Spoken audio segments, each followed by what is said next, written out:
if you can establish canola, you're 80% of the way there to having a reasonable crop. And the biggest issues come when people have, when people struggle to get good establishment in their canola crops. First rule is make certain you pick the right paddock. If you're going to grow a canola crop, you really want to pick a paddock that's got pretty good levels of nutrition. The sort of paddock you would think you would grow a very good wheat crop in is a really good paddock to start growing a canola crop in.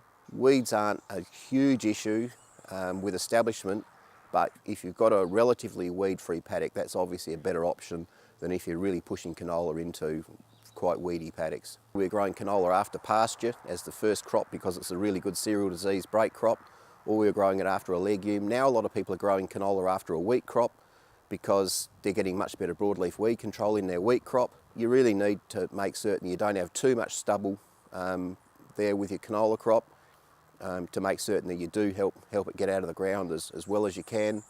People now are using wider row spacings and stubble retention, and they're using offset seeding from year to year, so they're sowing in between the cereal rows, and that works fine, but just make certain that you're actually getting your canola seed into reasonable moisture and you're not having too much stubble there right around in the seeding row. The sort of soil conditions we need for establishing a canola crop, if you're going to dry sow, you have to make certain the soil is very dry so you don't start getting some seeds germinating.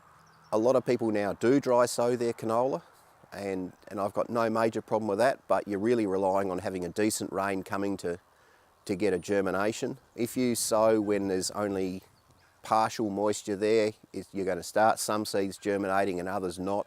And the Victorian Mallee for the last 2 years, they've had very patchy establishment because of some parts of the paddock having enough moisture for germination and others being way too dry. What rate canola runs from one year to another can vary significantly, so really check what seeding rate you're using.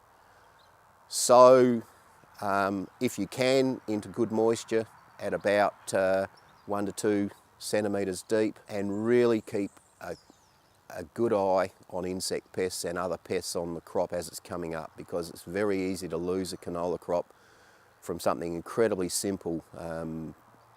It used to be red-legged earth mite, but now it's a lot of these other issues like earwigs and millipedes and things like that. So you just have to get out and inspect your crop to make certain you're having good control of those pests. It's too risky. We're losing too much by having very poor establishment in our canola crops. Canola does compensate very, very well for thin crops, but thin patchy crops can cause us a lot of management issues later on.